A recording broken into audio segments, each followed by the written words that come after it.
Dear student, today I am teaching the new chapters of physics. Second, chapter number 8, electrostatics. What is electrostatics? क्या है electrostatics? The electrostatic is a branch of physics which deal the study of static charges and interaction between them. तो यहाँ पर ये जो है static charges की study करना है. स्टैटिक यानी स्टेबल चार्जेस. और इसी तरह से इंटरेक्शंस बोले तो लाइक चार्जेस, एक जैसे चार्जेस है तो यहाँ पर फोर्स ऑफ रिपल्शन बढ़ेगा. डिफरेंट चार्जेस है तो यहाँ पर फोर्स ऑफ अट्रैक्शन. इन यानी यहाँ पर इसलिए उसको इंटरेक्शन बोला है. The study of static charges and interaction between them is called electrostatics. तो यहाँ पर ये स्टैटिक चार्जेस की स्टडी करना और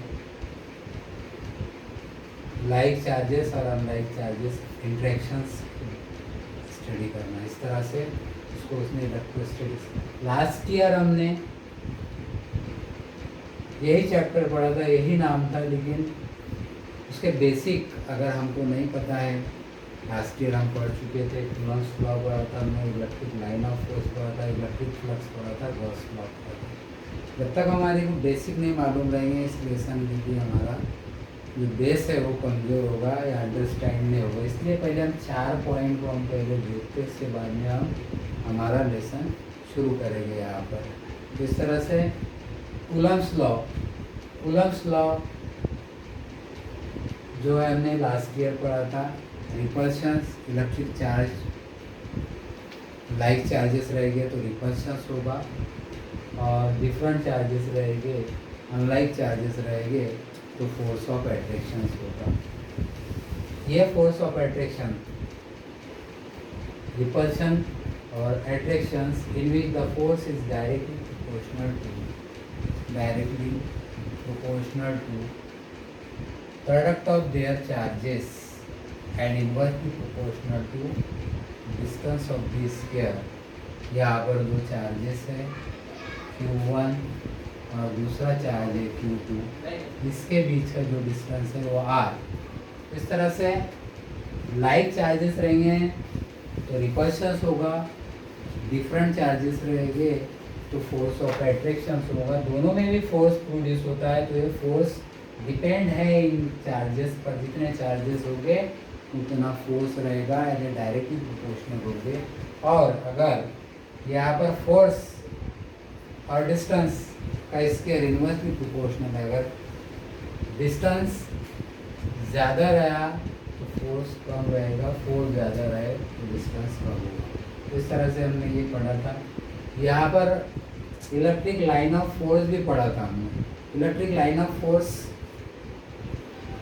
यानी the path along which a unit positive charge move in an electric field is called electric line of force.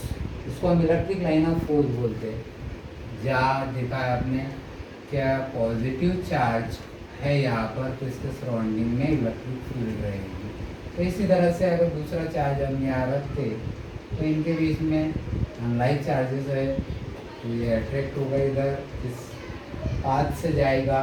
Unit हमने बोला है path along which unit positive charge move an electric field में move होता.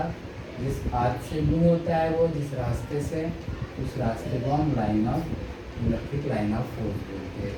इस तरह से यहाँ पर इलेक्ट्रिक लाइन ऑफ फोर्स हमने यहाँ पर पढ़ा. अब जहाँ चार्ज आ गया वहाँ लाइन ऑफ फोर्स का कंसेप्ट आएगा, ये बात याद रखो. इसी तरह से अगला पॉइंट है इलेक्ट्रिक फ्लक्स.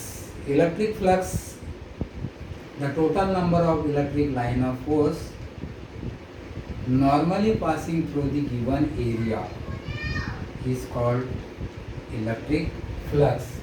इलेक्ट्रिक फ्लक्स जो है it is denoted by phi से डिनोट करते.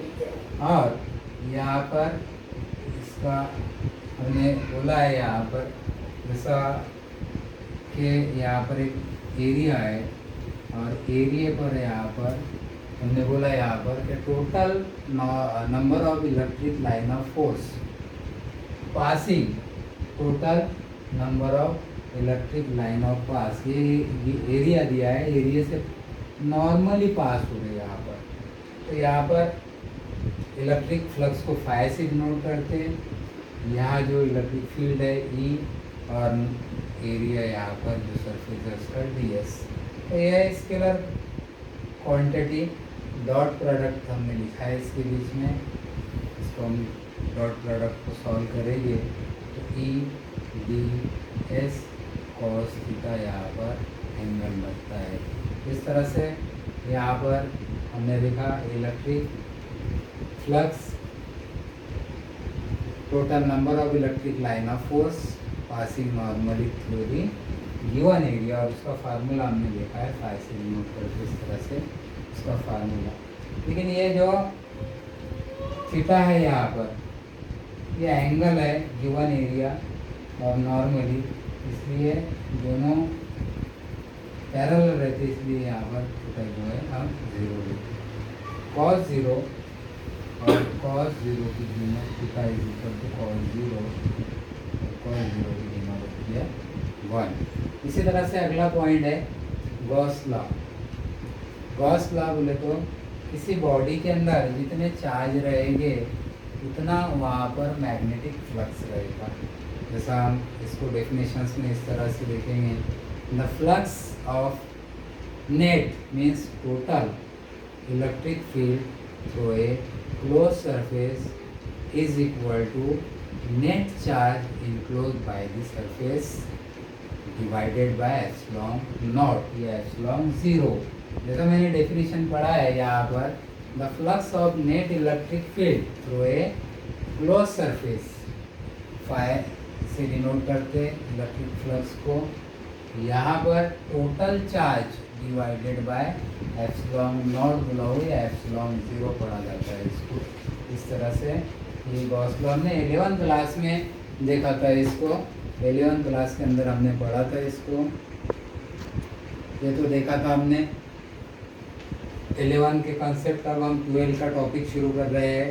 12 का पहला क्वेश्चन है इसके अंदर, obtain an expression for electric intensity due to a uniformly charge shell और हेलो स्फीयर। इस तरह से हमको हेलो स्फीयर का या चार्ज स्फीयर के आउटसाइड में इलेक्ट्रिक इंटेंसिटी फाइंड करना है, उसका एक्सप्रेशन फाइंड करना है हमारे को। तो इसका एक्सप्रेशन फाइंड करने के लिए हमारे को यहाँ पर एक स्फीयर बताना है, और वो चार्ज करा हुआ स्फीयर है। जैसा एक स्फीयर यहाँ पर कंसीडर करते हैं हम, चार्ज करा हुआ स्फीयर है ये, यहाँ पर चार्ज यूनिफॉर्मली चार्ज डिस्ट्रीब्यूटेड है इस पर यहाँ पर, और इसका रेडियस जो है यहाँ पर ये r है, और इसका सेंटर O है। इस तरह से यहाँ पर हमारे को चारों तरफ जब चार्ज करा हुआ है तो चारों तरफ इलेक्ट्रिक इंटेंसिटी रहेगी, जिसमें से हम यहाँ पर एक पॉइंट P कंसिडर कर लेते, कोई यहाँ पर उसकी रेंज है इलेक्ट्रिक इंटेंसिटी की। तो एक पॉइंट P कंसिडर करते हैं। ये पॉइंट P इसके पॉइंट P जो है इसके सेंटर से r डिस्टेंस पर वाक़ई है, डिपेंड है ये उतने दूरी पर है। तो यहाँ पर हम एक फिर अगर देखें इसको तो चारों तरफ यहाँ पर इलेक्ट्रिक इंटेंसिटी सेम होती है। इसको गॉसियन सरफेस बोला जाता है, गॉसियन सरफेस कहा जाता है इसको। इलेक्ट्रिक इंटेंसिटी चारों तरफ सेम होती है। इसके बाद में यहाँ पर एक पॉइंट P सराउंडिंग लेते हैं हम इसके, और उसको नाम देते हैं ds। E जो है इलेक्ट्रिक इंटेंसिटी का डायरेक्शन बता रहा है यहाँ पर वो। इस तरह से हमको फाइंड करना है इलेक्ट्रिक इंटेंसिटी। तो यहाँ पर हम कंस्ट्रक्शन इस तरह से लिखेंगे, consider a charge sphere A placed in dielectric medium of permittivity constant epsilon 0 k। अब मैंने जो बोला यहाँ पर ये सेंटेंस कि स्फीयर चार्ज है, इसको हमने डाइलेक्ट्रिक मीडियम के अंदर रखा। डाइलेक्ट्रिक मीडियम यानी इंसुलेटर जिसमें से करंट नहीं फ्लो होता है ऐसा। और परमिटिविटी बोला मैंने, यहाँ पर जो चार्ज है जिसके ज़रिए यहाँ पर इलेक्ट्रिक फील्ड यानी इलेक्ट्रिक एनर्जी मीडियम के अंदर एब्जॉर्ब होती है, उसको हम परमिटिविटी बोला जाता है यहाँ पर। तो इस तरह से यहाँ पर इलेक्ट्रिक इंटेंसिटी फाइंड करना है। Consider a charge sphere placed in dielectric medium of permittivity constant epsilon 0। Let sigma be the surface charge density. Sigma जो है यहाँ पर सरफेस चार्ज डेंसिटी है। अब डेंसिटी यानी हमको पता है, डेंसिटी हम हमेशा पढ़ रहे हैं यहाँ पर मास अपॉन वैल्यूम, मास पर यूनिट वैल्यूम होता है डेंसिटी। तो यहाँ भी चार्ज है, चार्ज इस सरफेस पर जो डेंसिटी रहेगी उसकी हम उसको सरफेस चार्ज डेंसिटी बोलते हैं। Surface charge density is equal to charge upon area. अब यहाँ वॉल्यूम की जगह एरिया है। वॉल्यूम बोले तो length into breadth into height, ये यहाँ है ही नहीं, लेंथ इंटू ब्रेथ लिए यहाँ पर, एरिया है ना यहाँ पर। तो इस तरह से सरफेस चार्ज डेंसिटी को सिग्मा से डिनोट करते हैं, चार्ज को क्यू से और एरिया को S, where Q is charge और A is area of sphere, area of sphere. इस तरह से यहाँ पर अब एरिया ऑफ स्फीयर हमको पता है 4 पाई आर स्क्वायर। एरिया ये जो है स्फीयर ए का एरिया है 4 pi R square.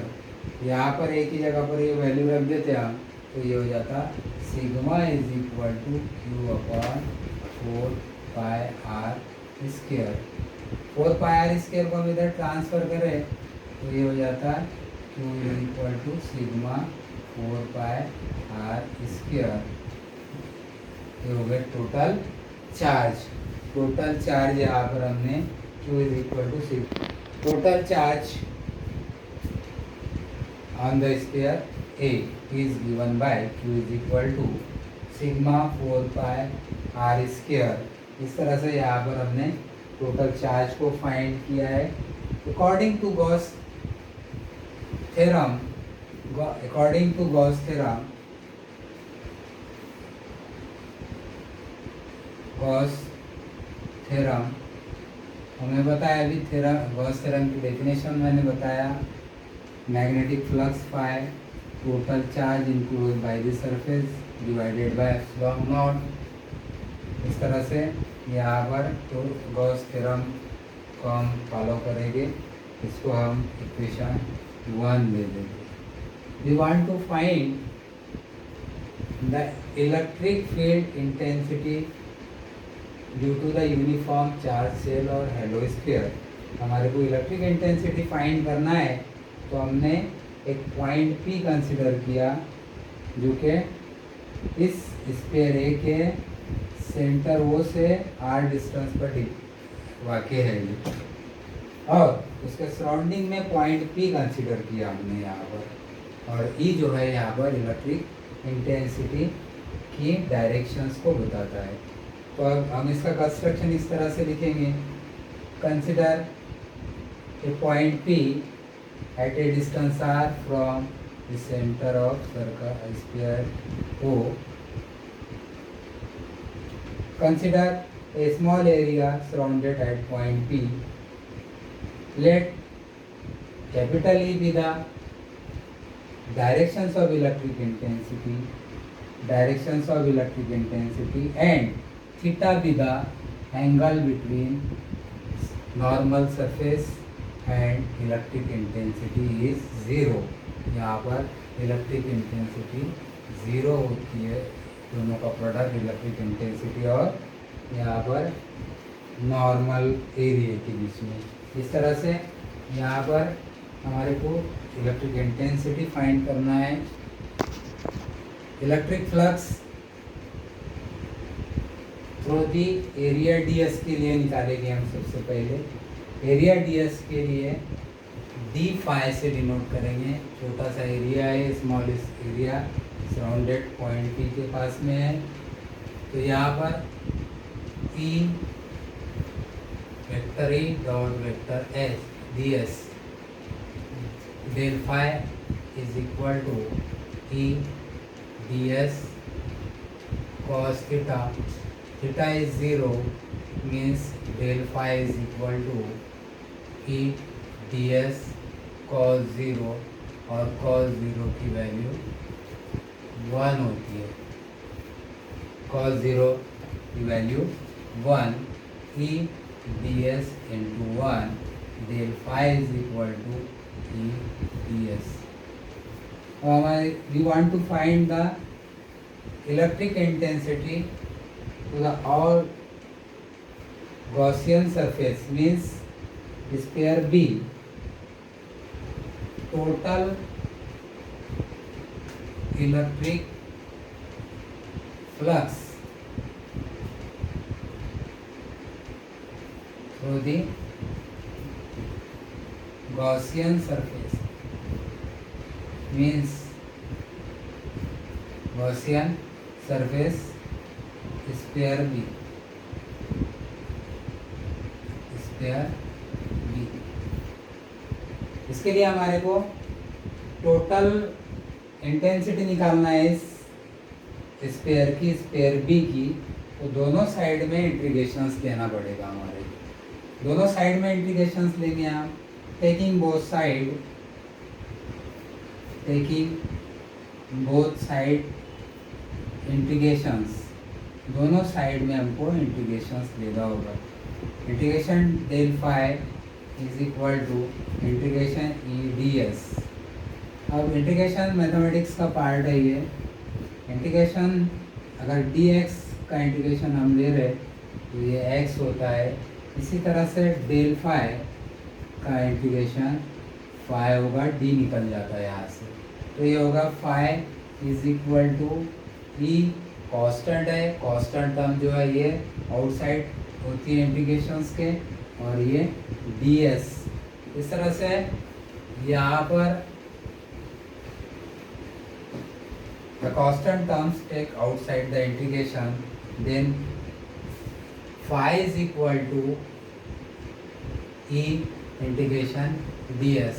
Now that ds is the area of sphere B. Sphere B, area of sphere B. We know the area of sphere B 4 pi r square, 4 pi small r। Sphere B है, sphere B का area है 4 pi r square. Then phi is equal to E 4 pi r square. Equation number 2, equation first, phi is equal to Q upon epsilon naught according to Gauss law, Gauss theorem. We know phi is equal to total charge divided by epsilon naught. Equation 1. Comparing equation 1 and 2, then we get one side is same, phi is equal to phi. The second side e 4 pi r square, e 4 pi r square is equal to q upon epsilon 0. Then we know the total charge is equal to sigma into 4 pi r square. Total charge E is equal to 4 pi E 4 pi r square is equal to, put the value of q in this equation, means sigma 4 pi r square, 4 pi divided by epsilon 0, 4 pi get cancel, E is equal to sigma R square upon small R square into epsilon zero. तो यहाँ पर remaining terms रहेगी E is equal E R square is equal to sigma R square upon epsilon zero. अब R square को हमने transfer इधर कर दिए तो ये हो जाता है sigma R square upon epsilon zero R square. This is the required expression for electric intensity of the charge sphere और हेलो सिलेंडर।